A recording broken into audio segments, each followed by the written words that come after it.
live and make this an official on-the-record meeting. I want to welcome everyone to this Thursday, October 15th, 2020 meeting. Happens to fall on my 47th wedding anniversary. And thank you all for the congratulations. And been a long 47 years. Been a quick 47 years.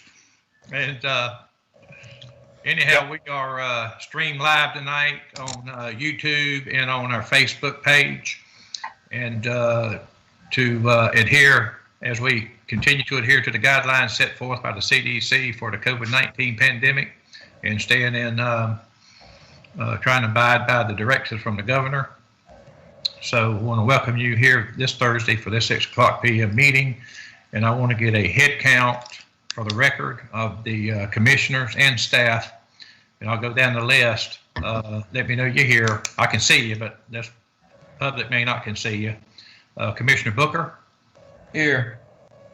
Commissioner Browning? Here. Commissioner Brunson? Here. Commissioner Coleman? Present. Commissioner Murphy? Sorry, I was muted. Here. Commissioner Neal? Here. And Commissioner O'Quinn? Here. Thank you, commissioners. As far as staff, I don't see anybody, but I see some initials. Aaron Mumford, County Attorney, you here? Present. Okay. Dwani Patel? Present.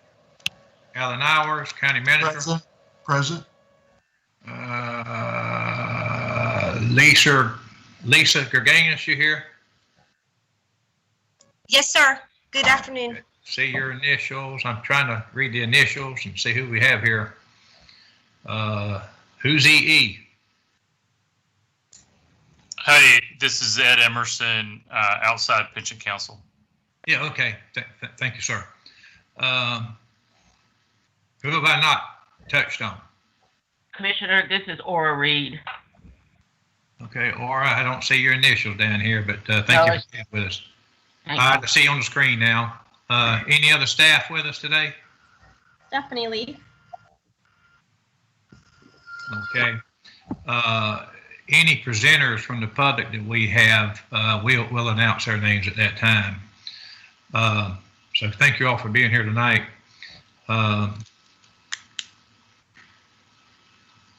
Bonnie, do we have any public comment? No, sir. No citizens signed up for public comment, period. No one signed up for public comment. Okay. Commission presentations and announcement. Present a proclamation designating October 18 through 24, 2020 as Friends of Libraries Week in Glynn County. So we'll do that now. Proclamation designating October 18 through 24, 2020 as Friends of Libraries Week in Glynn County. Whereas Friends of the Brunswick Glen Library raise money that enables our library to move from good to great, providing the resources for additional programming, much needed equipment, support for children's summer reading, and special events throughout the year. And whereas the work of the Friends highlights on an ongoing basis the fact that our library is the cornerstone of the community, providing opportunities for all to engage in the joy of lifelong learning and connect with the thoughts and ideas of others from ages past to the present. And whereas the Friends understand the critical importance of well-funded libraries and advocate to ensure that our library gets the resources it needs to provide a wide variety of services to all ages, including access to print and electronic materials, along with expert assistance in research, readers advisory, and children's services. And whereas the Friends' gift of their time and commitment to the library sets an example for all in how volunteerism leads to positive civic engagement and the betterment of our community. Now therefore be it proclaimed by the Glynn County Board of Commissioners that October 18 through 24, 2020 as Friends of Libraries Week in Glynn County, Georgia, and in Glynn County, Georgia, and urges everyone to join the Friends of the Library and thank them for all they do to make our library and community so much better. In witness whereof, I set my hand this 15th day of October 2020, Michael Browning, Chairman. Okay, congratulations to the Friends of the Library, and we have someone here that knows to speak. Okay. Yes, sir, Commissioner Browning. I'm Lori Hull. I'm the manager over at the Brunswick-Glynn County Library, and I have with me the president of the Friends, Mila Bouts, and she's got a few words to say to tell you thank you. Sure. We were at the meeting last year. Can't believe it's been a year with all this craziness going on around us. And we just want to thank you for acknowledging the Friends of the Library Week. And we are so appreciative of so many things around here. You can't believe how good the community has been with being closed for a while and, opening to all of the new regulations. We are receiving so many donations, so many great donations. And we have volunteers that are just fabulous who help us get these books out. We run a used bookstore here in the library. We sell books for $1 and $2. And we have just been so lucky that people come in and shop and people join the Friends. And we want people to know that this is a great week to join the Friends. And we are looking forward to our big book sale here in the library at the end of January. So again, thank you for having us here this evening, and we really appreciate it. Well, thank you for all that you and your fellow friend volunteers do for us, our library in the county. I love to read, and I encourage everyone that really doesn't like to read a whole lot, get out there and try it some. But always learn a little something when I do read. So, commissioners, y'all have anything y'all want to say, about the what the Friends of the Library is doing for the community? Anyone want to weigh in? Okay. Well, we appreciate it. We're going to let you all get back to work. Thank you for being here tonight. Thank you so much. Thank you, Lori. Thank you. Thank you. Okay, next item is public hearing, establishment of fees. Public hearings will be limited to 30 minutes for each opposing side, with 5 minutes allocated to each individual speaker. Comments are to be limited to relevant information regarding your position and should avoid being repetitious. If your group has a spokesperson, please allow that individual to present your group's position in the time allocated. Your cooperation in this process is always greatly appreciated. We do have, I think we may have some written comments that were sent into the county clerk, and I think we have some people that are waiting live to speak. This item, the item we're referencing here is item 2. Consider adoption of an amendment to Chapter 2-31 of the Glynn County Code of Ordinances, to be known as a short-term rental ordinance.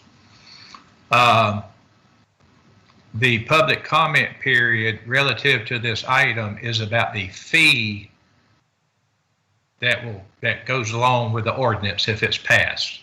It's not about the proposed ordinance. Your comments are supposed to be limited to the fee, whether you agree with the fee or you don't agree with the fee. Matt, if you have someone that's ready to speak, those that are opposed to the fee, if they'd like to get up and speak, now's the time to let's do that. Let them state their name as they get up for the record.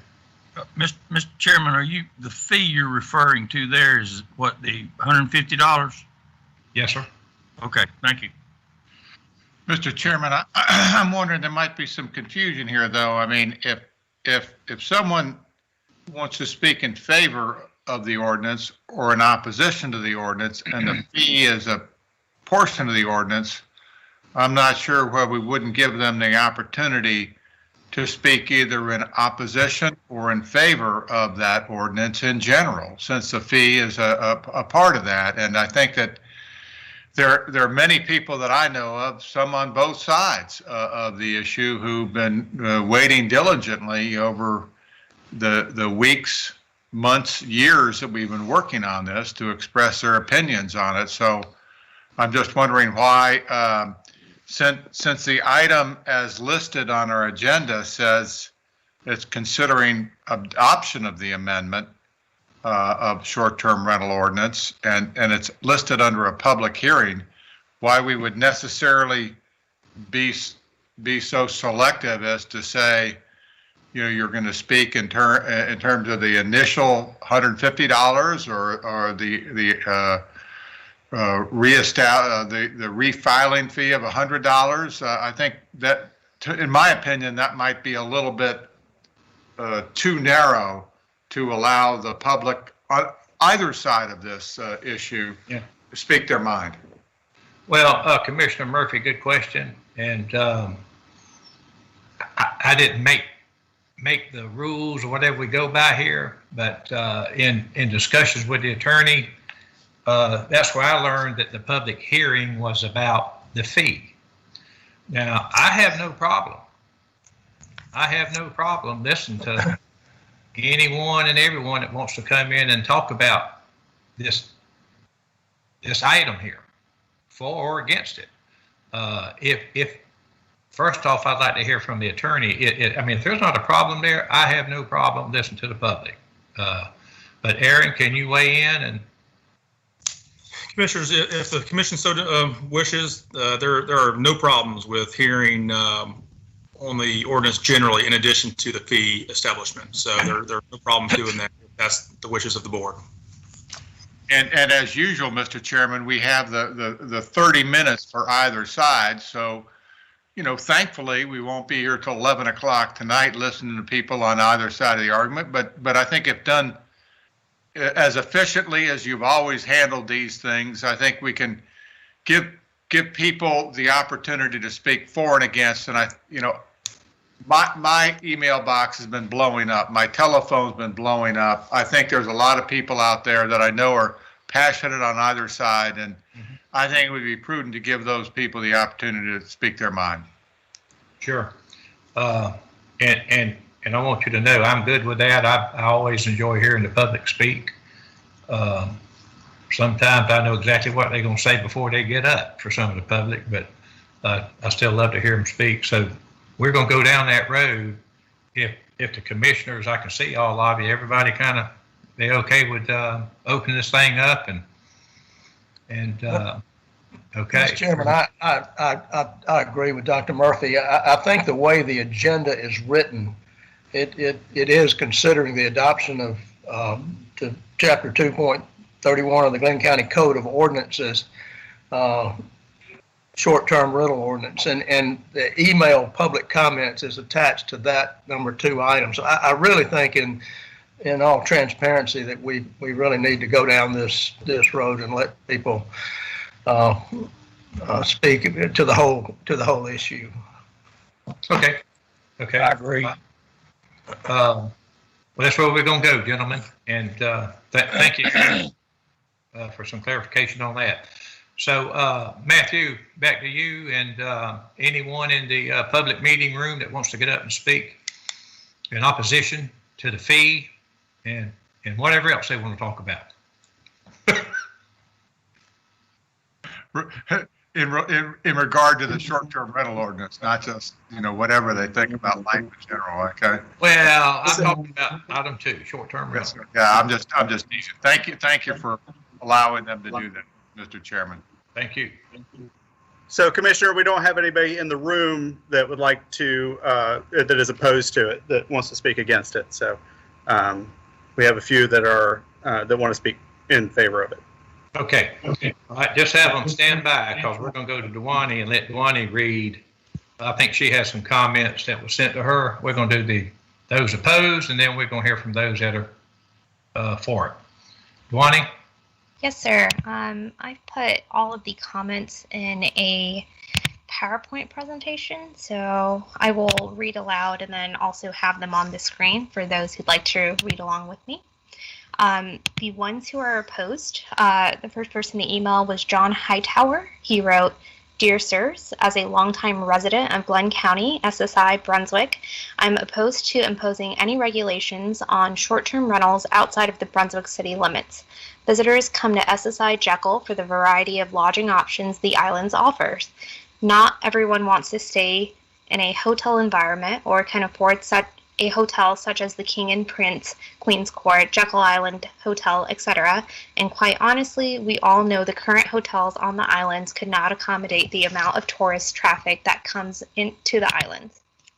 Any changes to the existing rental format for homeowners would narrow down the options for vacationers, and they would seek alternative destinations other than the Golden Isles. This would have a negative financial trickle-down impact on county taxes collected from tourism, negatively impact local businesses, and overall reduce a huge income stream from Glynn County. I vote no on any proposed changes. Thank you." Patrick Anderson wrote, "Dear Commissioners, I am a Glynn County short-term rental owner who has served on both the Glynn County STR Advisory Committee and the Golden Isles Association of Realtors Government Affairs Committee. I, along with others, have devoted countless hours over 18 months to influence this ordinance in a fair, legal, and sensible direction. In the end, the ordinance as written is illegal, an overextension of government power, and a needless attack on private property rights. Here's why. Number one, the ordinance punishes responsible STR owners to control the irresponsible ones. A study of noise complaints presented to the STR Advisory Committee last year clearly demonstrates that fewer than 10% of STR owners are causing the most common complaint, noise violations. Why punish the many for the sins of the few? As a responsible short-term rental owner and as neighborhood manager for the Coast Cottages at St. Simon's, I can testify that our owners have no need to be reminded of their responsibilities. We have restrictions already in place, as do many other HOAs. Number two, the ordinance erodes private property rights. As realtors, we learn that the bundle of property rights is the very foundation of our freedom as Americans. One of the most important of these is the right of disposition, which allows owners to freely sell or rent their property at will. No government should restrict this right for any reason. Government should also protect the rights of every homeowner to the peaceful enjoyment of their property. If the occupants of one property impair the rights of another, we should address the behavior, not the property rights. There are more sensible ways to do that, as I will discuss. Number three, the ordinance unfairly discriminates. The 5th and 14th Amendments guarantee Americans the right to equal protection of the law. However, this ordinance unfairly places restrictions and penalties on STR owners and occupants that it does not place on their non-STR neighbors. Noise is noise, trash is trash, and parking is parking. Why should government hold one class of owner or occupant to a higher standard than another? Answer, they should not. Number four, the ordinance is heavy-handed and onerous. No fewer than 7 pages of this 18-page ordinance are devoted to denials, violations, penalties, suspensions, revocations, investigations, appeals, and audits. The ordinance allows Glynn County to penalize, suspend, and even revoke a property owner's right to rent for violating simple HOA rules. If an owner is an HOA neighborhood, paints their house an unapproved color, Glynn County may punish this owner and ultimately remove their property right. There are many other examples of harsh penalties and government overreach in this document. Glynn County has no right to usurp this level of authority. Number five, the ordinance is legal. OCGA 36-74-30B says, and in no event may local government require the registration of residential rental property. All residential rental property in Georgia is protected by the language of this statute. Short-term rental property is nowhere excluded, and the idea that other counties in Georgia are in violation does not excuse Glynn County from compliance. Number six, there is a better plan.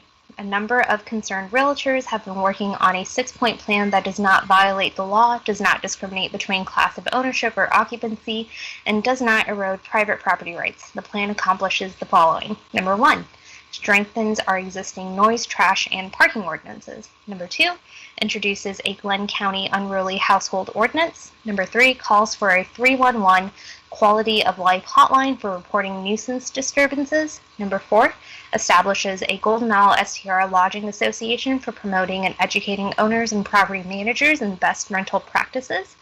Number 5, establishes an STR licensing program for unlicensed property managers. Number 6, requires all advertising platforms like VRBO and Airbnb to collect and pay lodging tax directly to Glynn County for STR rentals. Many realtors have worked hard to influence this ordinance in the right direction. Instead, the authors of this ordinance have relied on the advice of out-of-state consultants with big government solutions, punishing the many for the sins of the few. Please vote no on this short-term rental ordinance. Glynn County can do much better. We can show the rest of Georgia how to solve this problem without assaulting private property rights. Thank you for your consideration. Ms. Giselle Hernandez wrote, "Good afternoon. Number 1, what are you considering short-term, up to how many nights? Number 2, federal employees renting on a short-term basis are renting a minimum of 3 months or longer. They are tax exempt, so we can't charge them lodging tax. How will this type of rental be affected by this proposed bed tax? Number 3, property management companies in the area manage several of these flexi rentals. Who should submit the payment of this tax, owners directly or the management company? Number 4, Airbnb already collects the tax and they pay it for the owners. Is there going to be an additional tax imposed?" Stephen Moreno wrote, "Good afternoon. As a mortgage banker and member of the GIAR Government Affairs Committee, I have been closely following the short-term rental ordinance issue. I understand your drive to regulate some of the bad apples in the short-term rental community, but my major issue with this ordinance is that the rental registry is clearly in violation of existing Georgia laws, and a similar law has already been struck down in Marietta. I see passing this ordinance as a waste of taxpayers' money, knowing full well a lawsuit is imminent that will consume county resources. Please reconsider passing this ordinance as it stands today. It needs more consideration of that law before it is put in place. Rushing an ordinance like this into law before it is fully ready is a mistake." That concludes all of the written comments that are in opposition.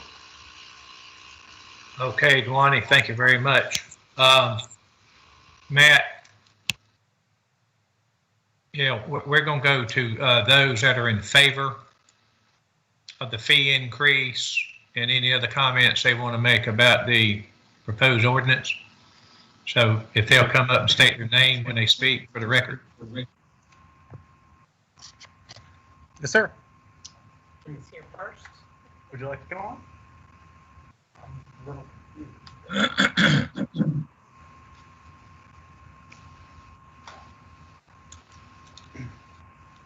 And you're already unmuted, so you're good to go. My name is Stan Kiker. I have lived on St. Simon's Island since February of 2002.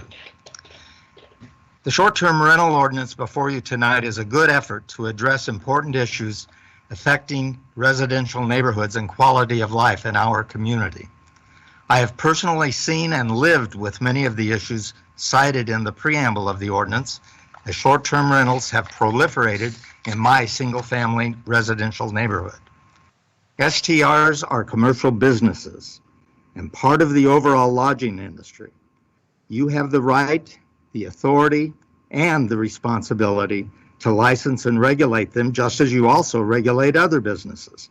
They should collect and pay the accommodation excise taxes, as do hotels, motels, and B&Bs. Those opposing the ordinance say it violates their property rights. I say that my property rights have been violated by their invasion of my neighborhood. They say that addresses shouldn't be recorded. I ask, how else can you enforce the law? They say there shouldn't be a law and have argued for self-regulation. I say that hasn't worked, as over the years, the problems have only grown. We all know that Savannah and Tybee Island have adopted regulations on STRs, but I think it is telling that other tourism-heavy communities, including Anaheim, Newport Beach, and Laguna Beach in California, and even New York City, have banned STRs in efforts to preserve and protect their residential neighborhoods. If Glynn County does not act, We will see more and more real estate transactions oriented towards investment for transient lodging than for residential purposes. The board has bent over backwards to listen to all viewpoints and to study this issue. For the sake of our community, it is critical that you delay no longer. I urge you to pass this ordinance tonight. Thank you, Stan. Anyone else want to get up and speak? Matt?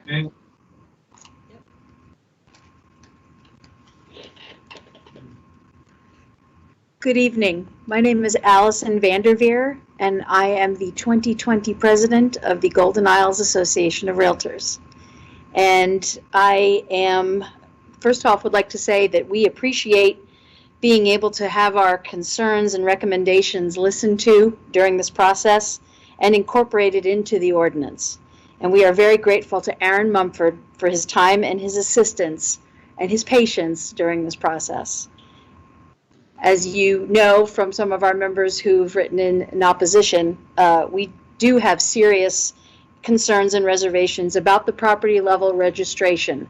However, we believe that the rest of the ordinance is a good step in the right direction, and we are ready to move forward with it at this time. Thank you very much. Thank you. Thank you.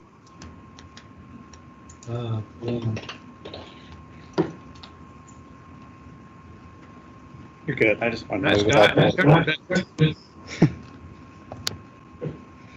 Good evening, commissioners. Thank you for allowing me to join you. My name is Scott McQuaid.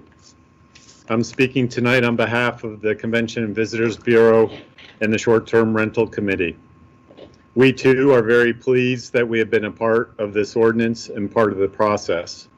I commend the commissioners, the county staff, the Short-Term Rental Committee, the realtor community, and the residents of Glynn County for being involved in undertaking these efforts. Together as a group, we have attended national conferences, webinars on short-term rentals, had the benefit of having two well-respected consulting groups assist us with the ordinance. And just recently, our ordinance was recognized by one of the largest online travel association or travel booking agencies in the nation, VRBO, and received their endorsement. I do believe we've done many things right, and these testimonies are an account of that. You have been thorough and extremely inclusive in your process, and you've lived up to our shared vision promise that we will work together to make Glynn County a better place to live, work, and visit by strengthening our community and enhancing our quality of life.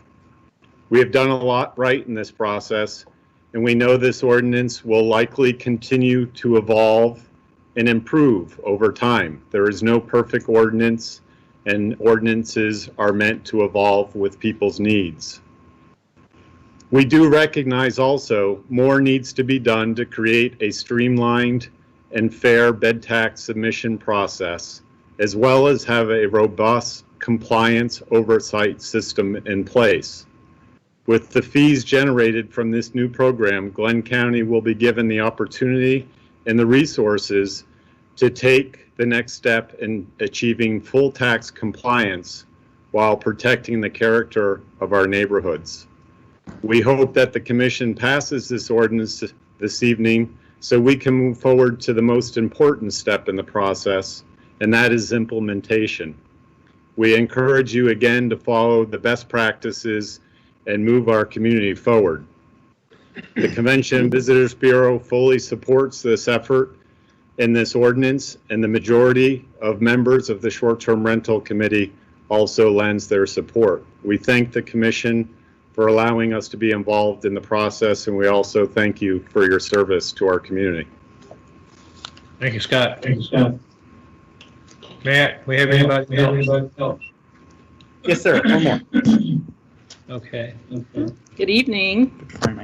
I am Missy New, and as promised, I talked to a number of you today. I wanted to come today and just, one, thank you all for going through the process that you've gone through for the last about 15 months, allowing the Community Short-Term Rental Committee, that was made up of industry, property managers in the industry, both realtors and non-realtors, property owners that self-manage, and also property owners that have had issues with adjacent short-term rentals. I do believe we've had a really quality process. It always hasn't gone at the speed that maybe the commission liked, and then sometimes the different groups didn't like the speed that it was going on, but you always took our calls, you always had a discussion about it. I think we made a lot of compromises along the way, and as y'all know, I've been very involved in the community on a lot of zoning and property rights issues, and working to make sure that a lot of parts and pieces of the real estate industry are involved in the conversation. And I'm proud of this process. I think it was very good. I think what we've ended up with, at the end of the day, it's going to be the county commission's job to defend whether the registry is legal or unlegal. I support what Aaron Mumford has shared with both groups and his belief that it is the right of Glynn County to have this level registry. And I think that we had a good process. And as Scott said, there will be some tweaking, some additional things that probably need to be done in the future, some opportunities to really get it exactly right. But I think we made a lot of progress, especially this week, with the version that y'all were sent, I think late last night. And I just personally want to thank Aaron Mumford for always taking everyone's call, always willing to meet, always willing to hear the other side, and to work towards a ordinance that reflects that. So, and I want to make sure y'all know I'm speaking personally for Missy New. I was on both committees with the realtors and with the community committee. So it's been a long and involved journey, but I think we're at a good place tonight. So I think we'll hopefully see you pass this ordinance, and we'll work with everyone. And I do want to say, if you're a property owner that manages your short-term rental well,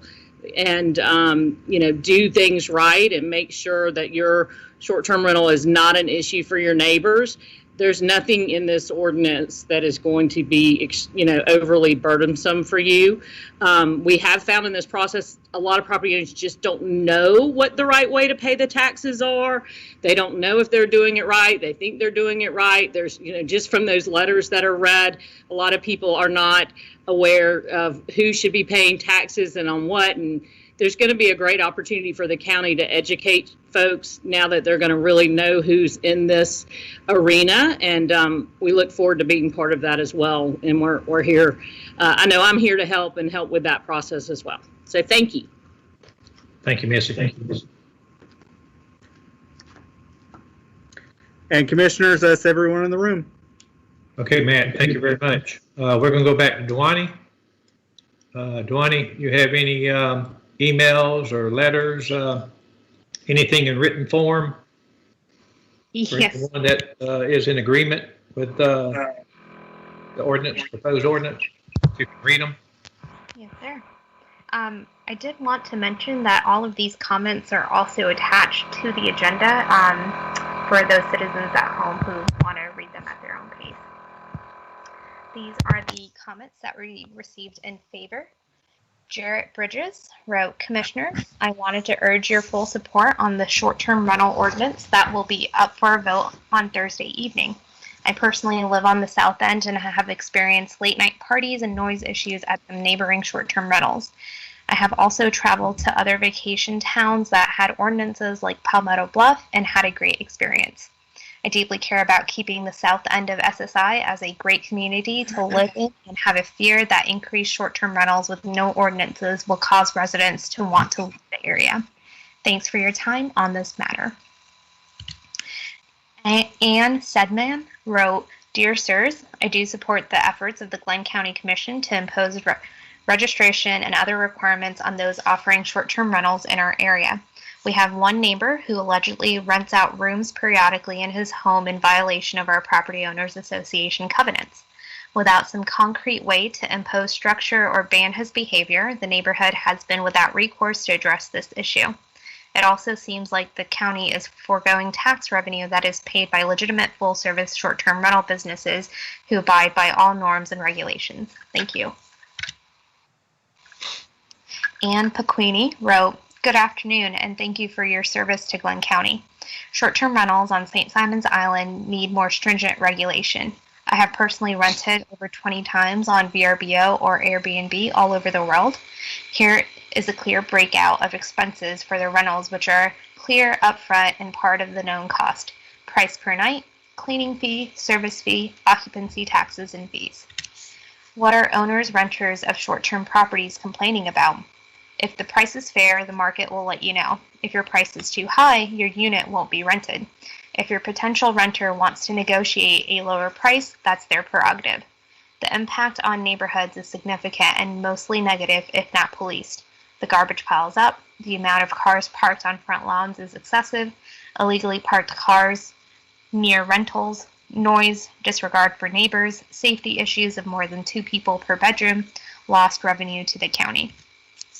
If the owners are absent, there is no contact information to alert owners in the case of problems. Short-term rentals reduce the value of a home or condo. I would not live in a condo complex, for example, that allowed short-term rental, nor would I buy a home in a neighborhood with short-term near a known party house. Short-term rentals are a commercial business. Owners should expect to act like legitimate business owners and pay the fees and taxes and/or pass along these fees to renters. Short-term rentals decrease long-term housing options for workers looking for an affordable long-term place to live and for those who want to be part of a community and a neighborhood. Thank you for your attention to this matter." Patrick Parker wrote, "As a longtime resident of Glynn County, I'm glad that an ordinance to address short-term rentals is finally before the commission. I know a lot of time and work has gone into this issue over the last 2 years. This is a big business in our community and it needs to be treated as such. If you're profiting off services that the county provides, it's reasonable to expect that the fees and taxes that are necessary to support the county are accurately assessed and collected. There needs to be timely enforcement of our current regulations with regard to noise, trash, and parking, and this ordinance does that. Thank you to the commissioners and county staff that have worked long hours to address this very important issue." Leslie Carlton wrote, "My name is Leslie Carlton. I am writing to you as an individual homeowner, but also as a member of the board of the East Beach Association. My husband and I have a house on East Beach since the 1970s. We have seen many changes here, and the one with the most impact has been the influx of buyers who rent their houses. As a member of the EBA board, I can tell you we get any number of complaints about noise and parking. You must understand that East Beach may be the most rental impacted neighborhood on the island. You must also understand that lots on East Beach are quite small. I live on Bruce Drive and can hear my neighbors' conversations when they're in their backyard and I am on my back porch. Now imagine what it is like to live next to a rental house with 10 to 15 people at the swimming pool next door to you. The noise level is terrible. Children screaming, as children do, music playing much too loudly, conversations carried on over the noise of the children and music. As one of my neighbors wrote on our EBA Facebook page, and I am paraphrasing her, she can hear all this inside her house day and night. Forget her being able to enjoy her backyard. She has put her house up for sale and says she can't wait to get away from here. This is what's happening in our once very peaceful neighborhood. Of course, we can call the police, but in many instances, the police are unclear about noise control, especially during the daytime hours. The above is to demonstrate the problems which exist in our neighborhood. I believe short-term rentals should be regulated and taxed appropriately. I absolutely support having someone local to deal with complaints and problems which occur, and I believe the neighbors of a rental house should be provided with the name and number of the local contact. Too often, renters exhibit what I call the Holiday Inn syndrome, i.e., it is not my house or my furniture or my neighbors, so I don't have to worry about them. I think proper regulation may go a long way to helping us cope with all these issues." Bob Kelly wrote, "Dear Commissioners, please pass the short-term rental ordinance. As past president of the East Beach Association, I heard many complaints and associated problems. An ordinance would help that businesses to understand and maintain the tranquility of our neighborhoods. They should have a business license and the ordinance for accountability. Often, these houses will turn over occupants 6 to 8 times in a month, just like hotels. It seems fair that a business in a residential zone neighborhood would have regulations which don't apply to residents. Thanks.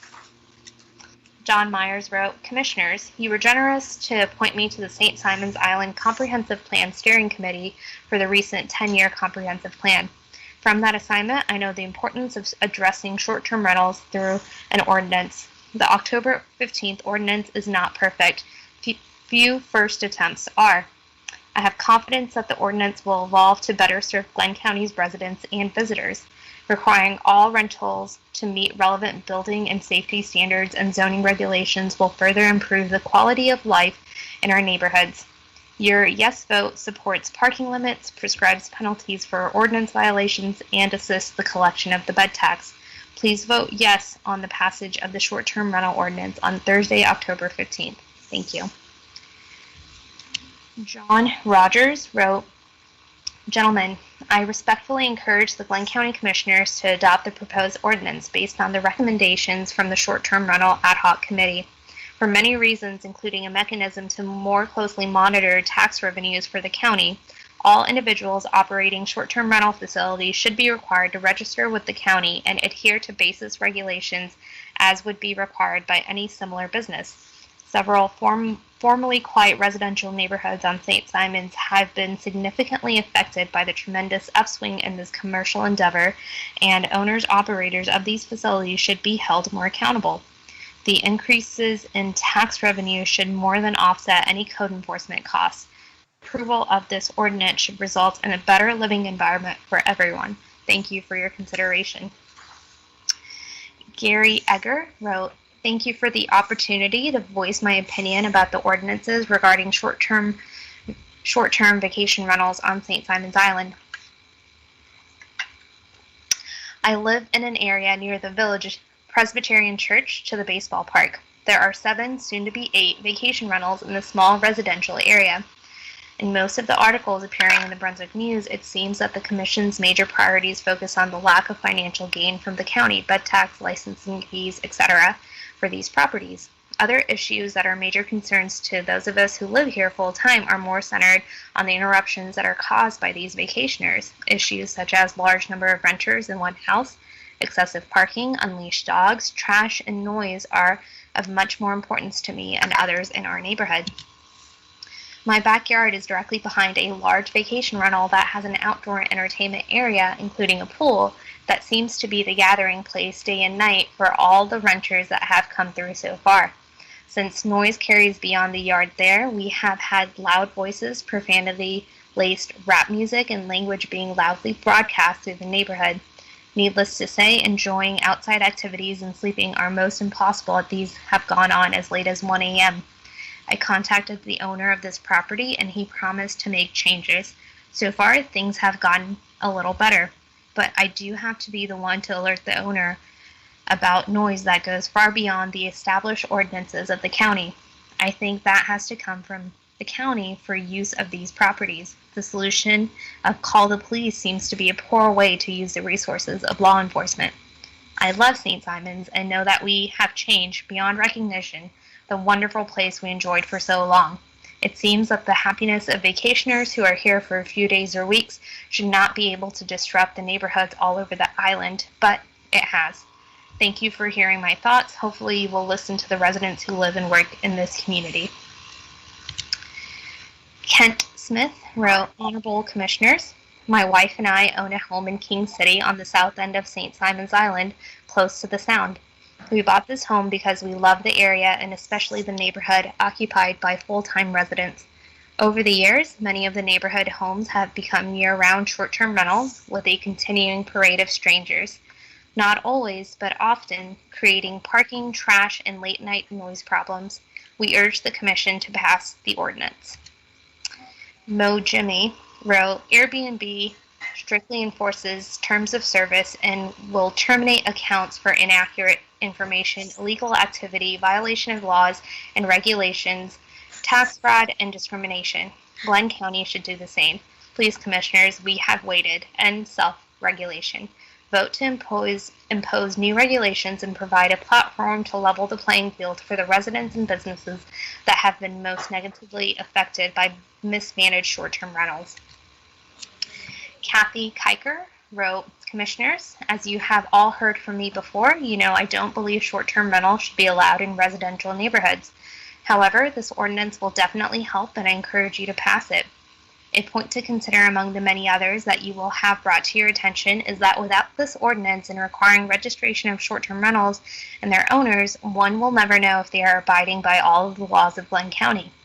Example, the Glynn County homeowners exemption. This exemption is supposed to be used for the people who actually live in their homes, yet many short-term property owners claim the homeowners exemption. This not only results in losses to Glynn County revenue, it actually subsidizes the short-term renter even more. In just 30 minutes this afternoon, I drove by 12 short-term rentals and compared them to the GIS.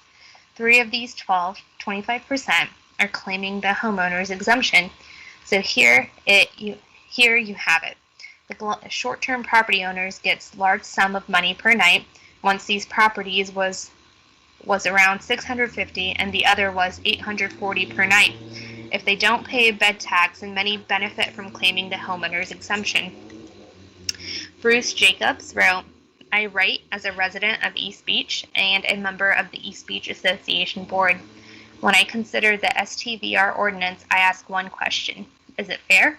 The answer is yes for 3 reasons. It establishes safety guidelines, it provides support to neighborhoods, and it levels the playing field between hotels and individual renters. These will all help St. Simons maintain its unique character. Mark Podlin wrote, Honorable Commissioners, last week my company sold a house to a new home buyer on Strachan Lane. I sold them on the house based on its being a quiet street without much traffic.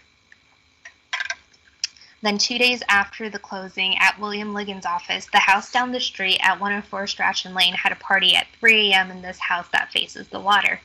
Over 50 cars flooded the neighborhood on Strachan Lane. These guests of 104 Strachan Lane partied and screamed and sang and danced all night, disturbing the neighbors. The cars parked in any driveway they could find and all over the street. Lighthouse Vacation Rentals was responsible for the rental and did not exert proper rental control over this property. Therefore, this outrageous behavior in a quiet residential neighborhood was permitted. We need this type of rental malfeasance controlled with serious penalties enforced against the real estate rental companies that abdicate responsibility for the conduct of the tenants they are renting to. Other rentals are allowing their tenants to park their renter pickup trucks all over their yards despite restrictive covenants that prohibit that conduct. Rental agencies are totally out of control, and the rental desks are being manned by clerks who do not have the power to control how these properties are being rented and to whom they are being rented. It's time for the government to regulate these companies that take no responsibility for the damage they are causing to the residential neighborhoods. That concludes all of the written comments that were in favor. Okay, Dwani, thank you very much. Doing a great job of reading everything. Let me find our agenda. At this point, we're going to go straight to the item. Item 2, consider adoption of an amendment to Chapter 2-31 of the Glynn County Code of Ordinances to be known as the Short-Term Rental Ordinance. Commissioners, I'm going to turn it over to the county attorney to open this up, and then we can discuss it. Aaron? Thank you, Mr. Chairman and Commissioners. Good evening. We have, as many of you know, we've been working on or trying to address short-term rentals for quite some time, and that dates back to around a decade, to around 2010. And we've come up with different drafts and have had discussions. And what is different this time, this go around, is that we have had really good community efforts to work with us. We've had 2 committees that have been excellent to work with, that have participated in the process and have community buy-in and access to the drafts. So I do appreciate their help. that goes from the, I guess, the GR group with Allison and Kelly Ross and Allison Vanderveer, Tony Cockerham, and then Missy New with that committee and everyone else that has participated. And then on the STR committee, that's Scott McQuaid and Chris Michael. Appreciate your help, and Missy's also on that group. So I think that's the difference between all the other drafts we've worked on and this, and the popularity of St. Simon's in our community has only gotten greater and bigger, and as has the draw to use property for the short-term rentals. So it has been a collaborative effort, I think, and while I think there's always a way to improve upon what we have, I think that effort has resulted in something that I think is a very fair and kind of down the middle of the fairway option for the board to consider tonight. We traveled to Austin, Texas for a national seminar last summer with Commissioner Murphy and Chris Michael and Scott and Catherine Downs. So we were able to see what other communities were doing. We were able to talk to different industry leaders and really compare our issues with other issues. And the idea here is to help these neighborhoods and residents and long-term residents coexist with these short-term rentals for transient guests and occupants who are here for a few days or a week or so or two. But they're not long-term residents, and try to help those interests converge into an ordinance where they do coexist. Those are both really important elements and reasons and compelling governmental interests to achieve. So what you have before you is a culmination of those efforts with these committees that we've met with. Back in June of this year, there was an initial draft that had been crafted. I think that was presented at a work session initially, and this board, you tasked me to go back to the committees and work with them. And I'm glad you did, because I think what we have today is a much better draft than we had back in June with input. I've met with those individuals and those committees on multiple occasions and have received input. And as recently as yesterday afternoon, and this morning, I met with the GR group yesterday and talked to some other reps from the STR committee this morning. And the draft before you is the updated version, and is the culmination of those updates. And I think we've been able to address most, if not all, their concerns. I think with the sole thing being the and I don't think it's the obstacle, but I think the property level certification of those properties. But I know you've heard from some of those reps who have addressed that and weighed in on it. So I think that's kind of a brief summary of where we are tonight. I'm happy to go into the draft of the ordinance in detail as needed. It is. Actually, the draft is around 21 pages, even though the actual substance isn't that long. There are a number of recitals, and then there's some other stuff that goes into it. So if there's any questions, commissioners, I'm happy to answer that, as needed. I'm happy to go through the details if there's questions, but you just let me know how to help. Aaron, do we need two motions tonight, one for the fee and one for the ordinance, or just a motion for the ordinance, get it all? Just one motion for the ordinance, that gets it all. Okay, thank you. Okay. Aaron, thank you very much. Let me say before we turn it over to the commissioners, there's been a lot of work that went into this, and this is really a community effort because it affects a lot of our businesses out in the community. We've never done this type of an ordinance before that I know of. And I could name a lot of people. I'm not going to name a lot of people, but I probably talked to Missy New as much as I had anybody, and I got to tell you, she's been a leader in this effort to try to get it right for both sides, even though she's on the real estate side, but she also, I think, appreciates what the commissioners are trying to do while we're trying to do it. And so my hat's off to Missy New. I think she's a leader in her own right, and she's worked very hard. Also on the county side, Commissioner Murphy, I think has been the leader on the board to get us to where we are today. And of course, Commissioner Murphy's kind of like me. When you get into stuff like this, who do you look to? Our county attorney. And our county attorney, Aaron Mumford. Aaron, you have done a Herculean job. You really have. You know, you probably remember quite well when I felt like things were going a little too slow. And I wanted a good product. I didn't want a rush product, but I felt like, you know, we'd been at this thing, you know, a good long while, and we just needed people to understand we're serious about bringing this before the board and taking a vote on it. I have no idea how that vote's going to turn out, but we need, if we're going to work, we need to work in earnest and use our time wisely and move forward. And, you know, Missy understood that. I think that message was put out to everybody on her side of the aisle, and things started popping and happening. And I think we have a great ordinance here to get started with. Last thing I'll say, this is a start. We have a lot of ordinances on the books. You know, we have sign ordinances and zoning ordinances and things like that. But, you know, alcoholic beverage ordinances, you know, we find out something's not working right. We go in there and change them.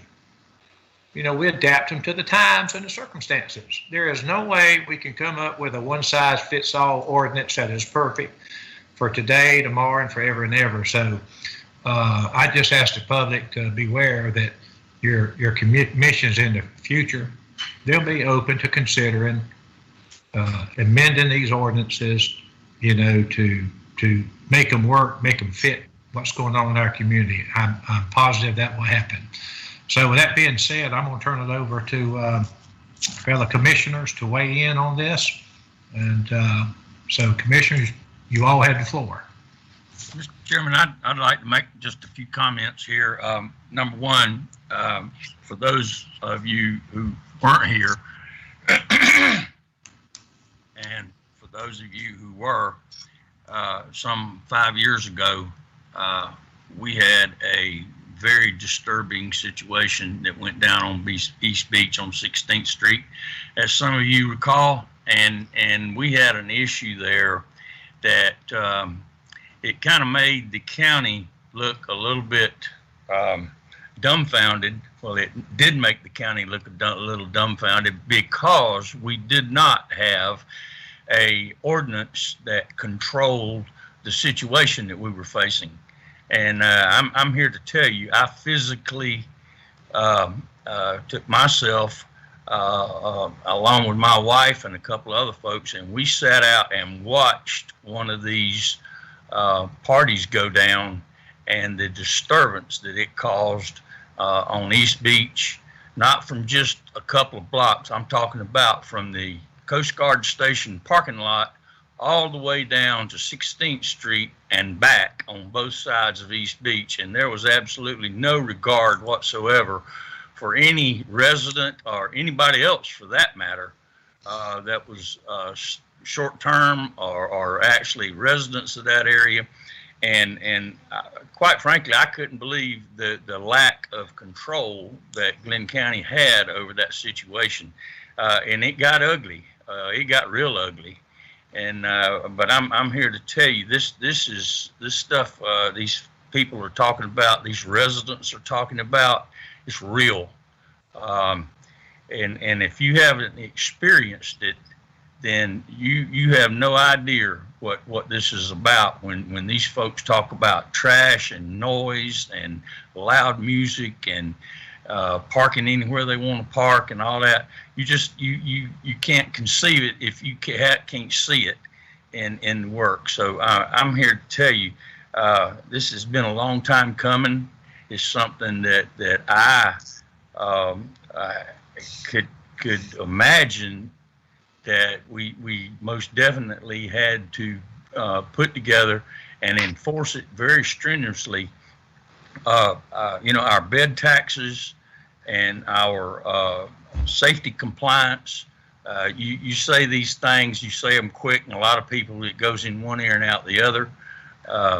Being a former insurance agent, bed, bath, and or bed and breakfast folks that I had insured through the years, these insurance companies, they come down, they require certain certain amount of fire protection in these places, fire extinguishers, smoke alarms, ANSEL systems over the cooking facilities and stuff of this nature. So you gotta imagine when somebody rents a house that doesn't actually qualify as a bed and breakfast, what they would be doing in these units when they just come to the island, and being in compliance is the last thing from their mind. So the safety part of this thing is certainly a very adamant piece of it. And my feeling is registration is the key to this entire program here that we're talking about. If you don't know where the properties are and how to efficiently get to them when the need is there, then you really have a breakdown of communication with the property owners. So, and with that said, I think the registration part of it is just absolute. If nothing else went in effect, the registration, I think, is the #1 thing, and we can work off of that. I'm hoping these other things that have been included in this ordinance will remain. As Aaron said, I'm sure we have to tweak some of this stuff down the road, but this is a beginning, and I think that it's certainly something that has been badly needed. I've had the opportunity to work with many folks on the East Beach area down there, and I'm here to tell you, those people have been, I guess the only word you can say is putting up with it, because they have been voicing their opinions, but and I'm thinking that a lot of the commissioners were hearing it, but they really didn't know how to get it together and what we needed to do. But I mean, this is it, folks. And for those of the folks out there that disagree with that, I'm sorry that that's the situation. But if you hadn't had this come to your front door or your back door, then you don't know what we're talking about here. I'd also like to say I really do appreciate the cooperation from the realtor side of this thing. I think the realtors have done an excellent job of stepping up and being able to say they are in favor of this thing, they approve of what we're doing, and they absolutely see a need for it. Along with our tourist department, I think Scott McQuaig did an excellent talk a while ago about the need for all of this stuff. We just, the bottom line is we've got to have some kind of control. When you don't have control, everything's out the window. So, with that said, I'm wholeheartedly behind this thing, and I hope that the people who have seen the negativity in it will certainly take another look and see what a asset this is going to be to the county short-term rental program. Thank you. Mr. Chairman, with that having been said, I'd make a motion to adopt an amendment to Chapter 2-31 of the Glynn County Code of Ordinances to be known as the short-term rental ordinance. Second. Commissioners, we have a motion and a second. Any further discussion? Commissioner Neal, was that you? I was just unmuting so I could vote. Oh, okay. Murphy? Two comments real quick. We beat this up pretty well about a month ago, so I don't want to go through everything. I think Commissioner Coleman, laid things out quite nicely, but I think I'd be remiss if I didn't compliment Dewani on her capacity. So many emails without stumbling, with perfect inflection, and to convey the thoughts both for and against the ordinance in such a beautiful fashion. And then I would have to say to our squire, Barrister Mumford, this is one of his finest hours. This man has put in so many hours on this, in addition to traveling off-site we all got to know each other better, including, Catherine Downs and Aaron and Scott McQuaid and Chris Michael and myself going to Austin. But we really educated ourselves, and Aaron has really done an incredible job. Right yesterday afternoon, making adjustments to the ordinance and calling us and talking about it, and it's truly amazing, and I can't thank him enough. Hopefully we'll be able to move forward with this, and it'll pass muster down the road. I know people have suggested there might be future litigation, but I think this falls into a home rule type situation where we're in a very unique providence down here, where you've got 6,000 or so residences just on the islands alone, residential residences, and upwards of 1,500 at some time are in the rental pool. And so we have an obligation not only to ensure tax compliance, that's secondary. Primary to me is to ensure safety and welfare of those that are coming to spend time in our environment. People talk about what happened in 2003 in Marietta. There could have been a handful of short-term rentals at that time. Now, the experts tell us that upwards of 50% of the people who go on vacation do it through VRBO, Airbnb, HomeAway, Expedia, all these different platforms.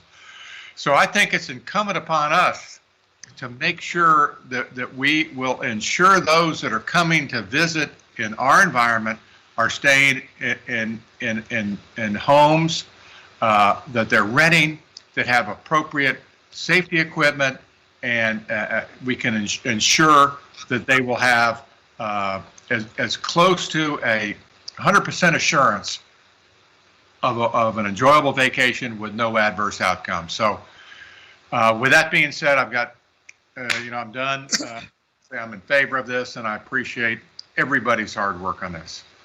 And Mr. Chairman, I'd just like to add that I think we have a better ordinance here because we included the stakeholders in Glynn County and gave them voice in this final outcome that we have here tonight. And I think because of that, we have their support, and I think we have a better document as a result of it. So with that, I'm ready to vote. But there's no other comments from any other commissioner. We will call the vote. I'll go down the list of the commissioners and ask if you're in favor. Commissioner Booker? Aye. Commissioner Browning? Aye. Commissioner Brunson? Aye. Commissioner Coleman? Aye. Commissioner Murphy? Aye. Commissioner Neal? Aye. Commissioner O'Quinn? Unmute. You're okay. Yeah, you're muted. I see your finger. Commissioner O'Quinn is aye. Commissioner, that is unanimous. Aye. Finally got it to work. Thank you, sir. Thank you. Mr. Chairman, motion to approve consent agenda general business unless there's an item that a commissioner would like to remove for discussion. Second. Commissioner, we have a motion and a second to approve consent agenda. All those in favor, any discussion? Okay, all those in favor, well, let me call your name. I keep forgetting. Commissioner Booker? Aye. Commissioner Browning? Aye. Commissioner Brunson? Aye. Commissioner Coleman? Aye. Commissioner Murphy? Aye. Commissioner Neal? Aye. Commissioner Quinn? Aye. Heard you then. Thank you, sir. That's unanimous. General business, item 8. Consider approving the resolution authorizing and approving an amendment to the Glynn County, Georgia Defined Benefit Pension Plan, the adoption of the Glynn County Defined Contribution Plan, and the execution of related documents. Ms. Reed, you have the Good floor. evening. Yeah. Yes, good evening, commissioners. I have with me our plan counsel for the pension plan, Ed Emerson, and I'm going to ask him to go through the resolution with you. Thank you. Okay, Mr. Emerson. Hey, good evening, commissioners. Can y'all hear me fine? Yes, sir. Okay, Yes. great.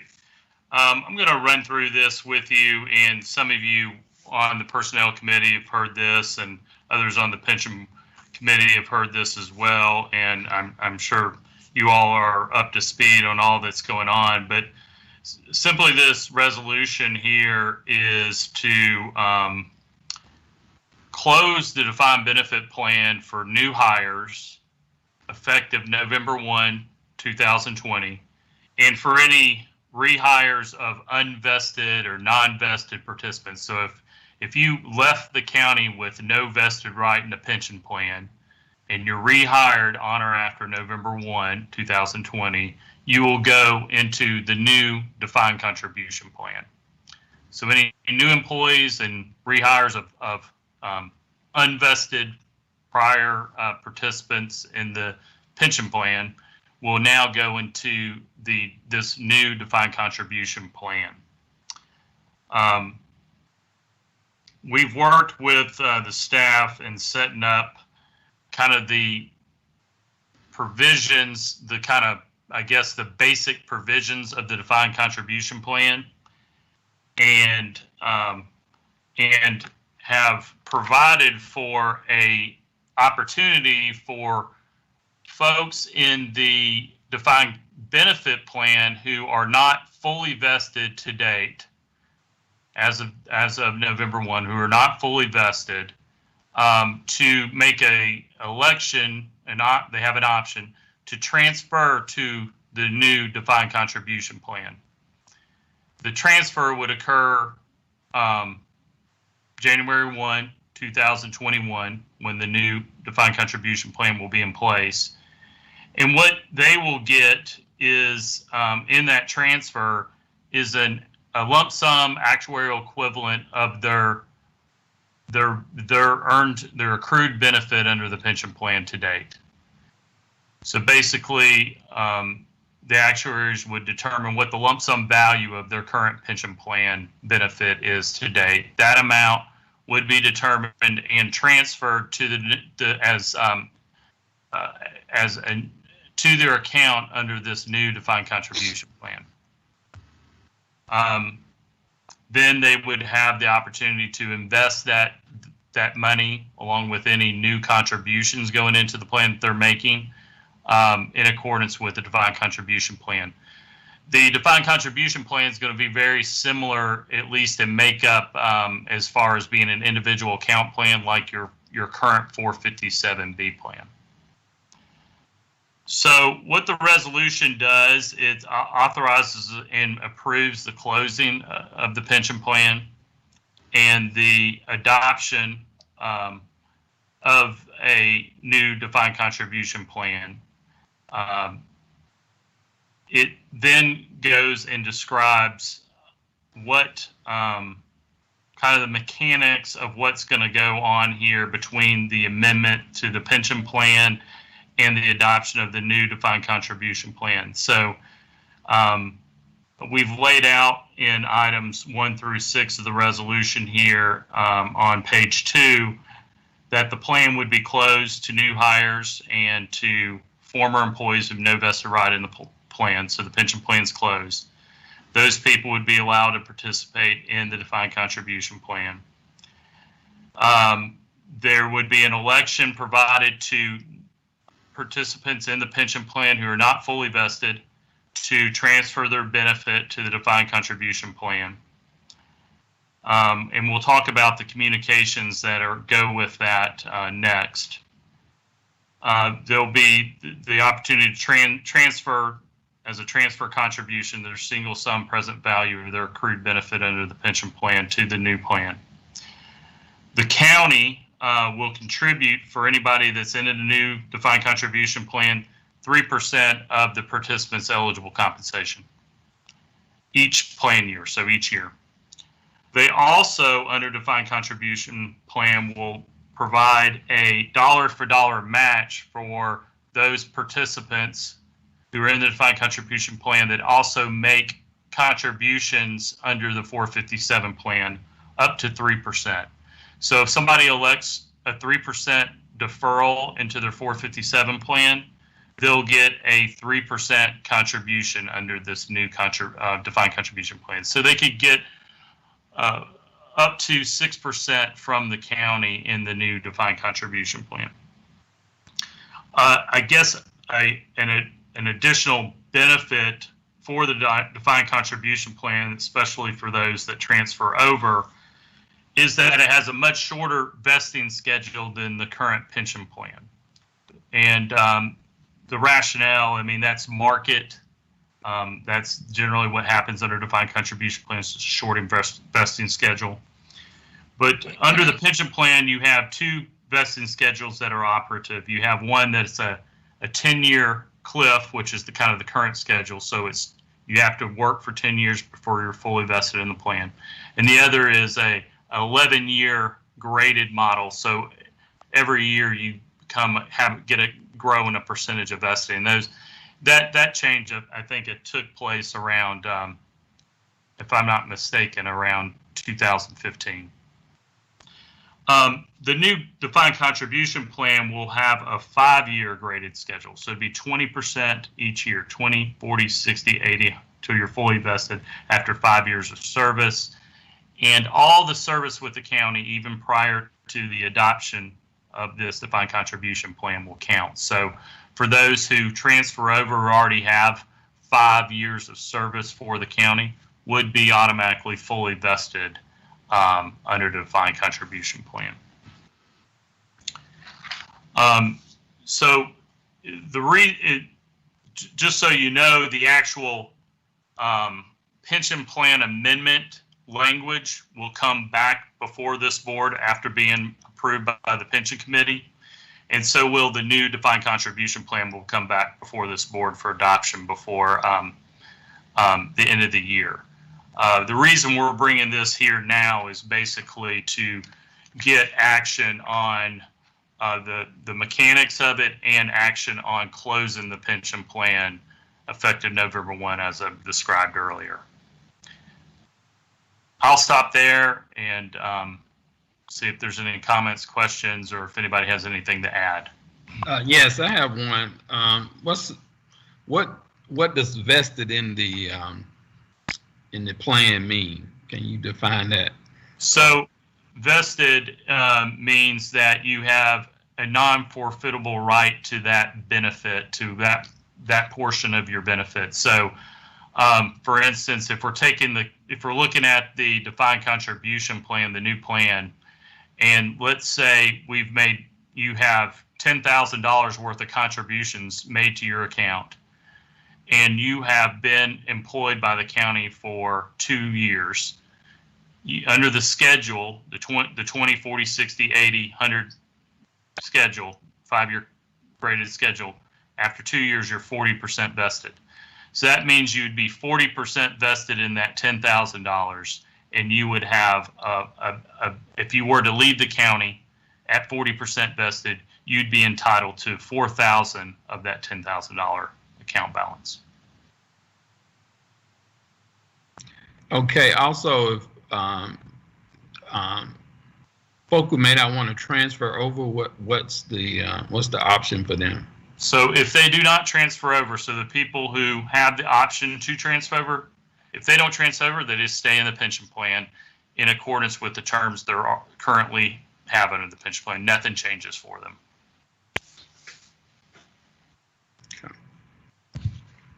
Okay. Commissioners, anyone else have any question of Ed? Okay. Or is there anything you want to add to it? No, sir. I think he, covered everything that needed to be discussed. Okay. Thank you. Commissioners? Any further discussion? Anybody want to make a motion?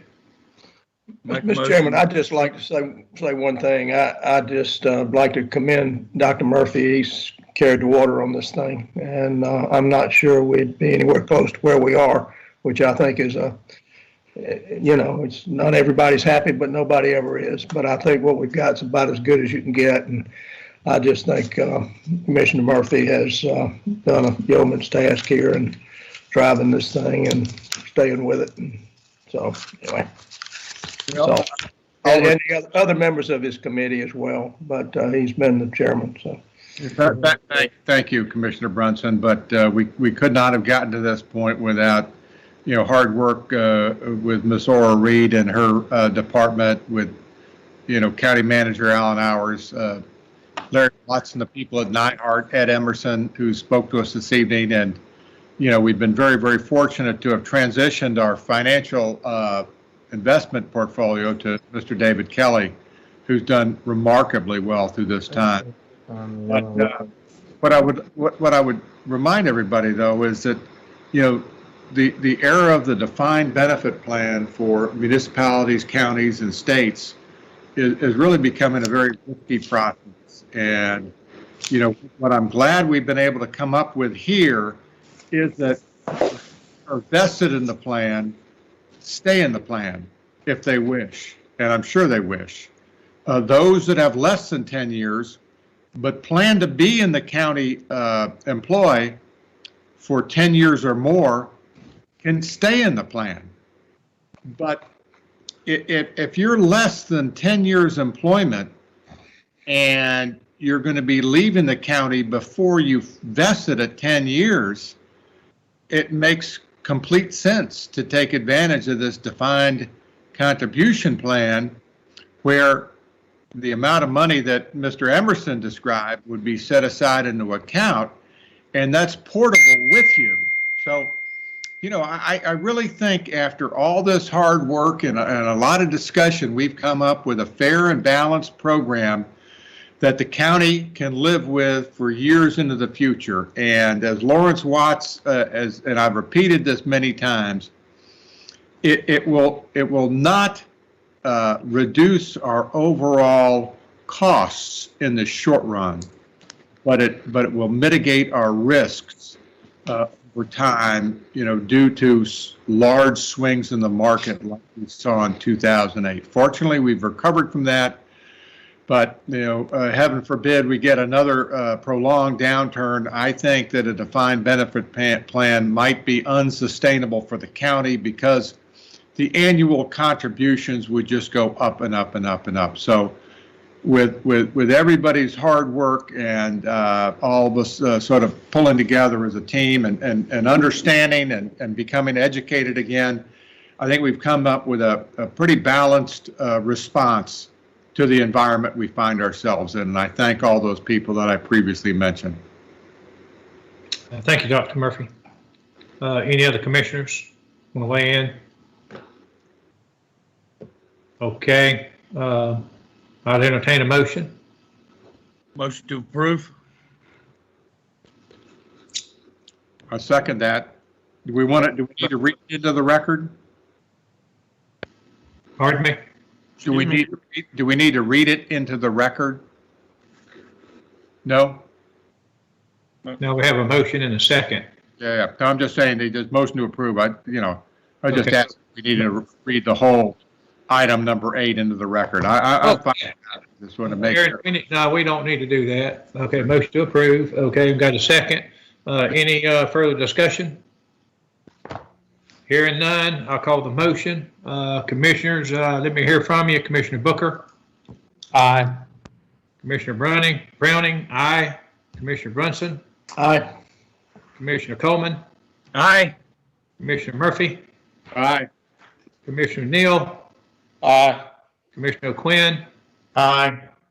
That is unanimous. Thank you, commissioners. Before we move to the next item, I too want to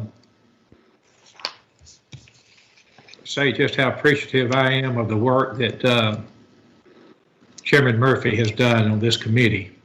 I can tell you that Chairman Murphy did not want to go on this committee. He had nothing against the committee, but he had his sights on something else.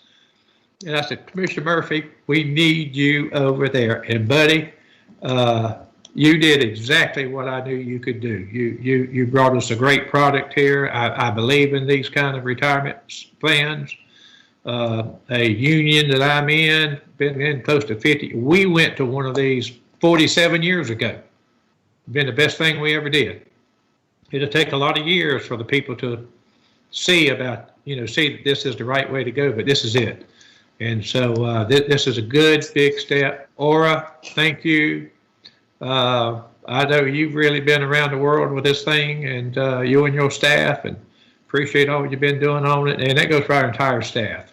Alan and our attorneys do wonderful work. But I just want to thank everybody, because this is a policy issue here that no other board of commissioners was probably ever willing to jump into, but it needed to be done. The time's right. It needed to be done. We're getting there, and I want to thank everybody.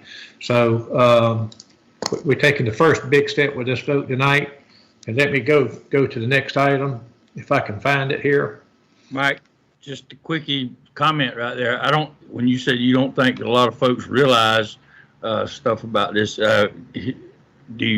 does everybody realize we're talking about a pension plan here that manages over $100 million, and it's our job to make sure that money keeps making money so we can pay out retirement benefits to our employees. So keeping a finger on the red button on this thing is ultimate. And I don't know if all of y'all really realize how much actual money's involved here, but it's put it like this, it's the biggest account we got. So and just wanted to throw that in and let everybody know this is something to really pay attention to. Thank you. Thank you. That's all good points. Okay, we're going to move on to item 9. Consider approving the defined contribution communication documents. Ms. Reed, you have the floor. Yes, thank you, Commissioner. Again, I'm going to turn it over to another one of our consultants, our actuary, Lawrence Watts from Nyhart. He's going to discuss with you the communication that we're going to send to employees who are eligible for the transfer to this new defined contribution plan. Okay, thank you. Thank you, Aura, Mr. Chair. It's good to see everybody. I'll try to keep this brief. Ed hit most of the key points about the mechanics of the closure, and for the participants in the plan who are partially vested or not vested at all, who will have the option to join the defined contribution plan. One very important thing that the county has been very proactive about doing and needs to do is to educate those employees so that they can make an informed decision and make the best choice for them about their future. It'll probably be one of the single biggest financial decisions that these employees make in their life. So to that end, we've prepared a communication packet that kind of gives some educational background about how their benefit in the defined benefit plan would be converted over to this defined contribution balance and what that means to them. We've been working with Aura and Terry on Aura's staff to schedule a series of educational meetings, both virtually and in person, the first week of November, with the goal of meeting the board's goal of getting this plan in place by January 1st. So as Ed mentioned, we're going to close the plan to new entrants at the end of this month, and then the new defined contribution plan would start on January 1st. So we've presented these documents to the Personnel Committee, and I think that they're generally pretty happy with the structure we have. They did want to refer it to the full board just for discussion and to make sure that everybody is okay. If we get your blessing tonight, the plan would be to mail these out to the potentially affected participants, and we're talking about 450 people here. So about half of the workforce of the county will have this option, with the goal of giving them time to discuss with their families and their financial advisors ahead of our educational meetings at the beginning of November. So Dewani, if you have our attachment for the agenda that was part of the agenda, I would love to be able to just talk through it at a high level for a couple minutes. Is that going to be possible? Sure, just give me 2 seconds, please. Thank you so much. And Aura, is that a fair summary from your perspective so far? It is. Thank you, Lawrence.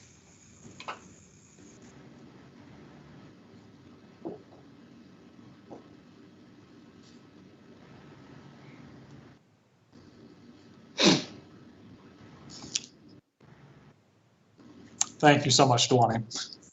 So this is an 11-page document that we'll hope to keep to six pages in the mailing. This first page just basically summarizes what's going on. It's saying, hey, people who are fully vested, stay in the DB plan.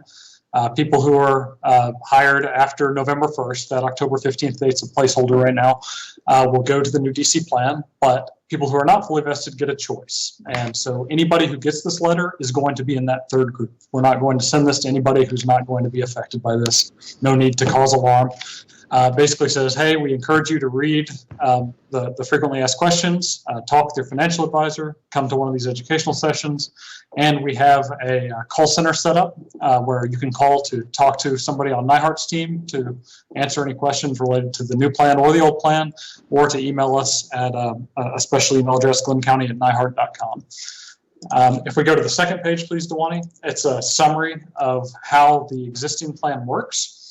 And these next pages will be customized depending on the individual participant, whether they were hired before 2015 or after 2015. But it just says, hey, here's how we would calculate your benefit under the existing defined benefit plan, 2% times your years of service times your final average pay.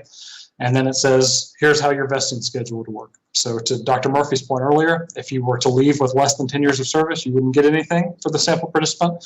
But after 10 years, you'd be fully vested even if you were to leave the county. On page 3, this is where the real customization comes in. And this is the most important, I guess, financial figures.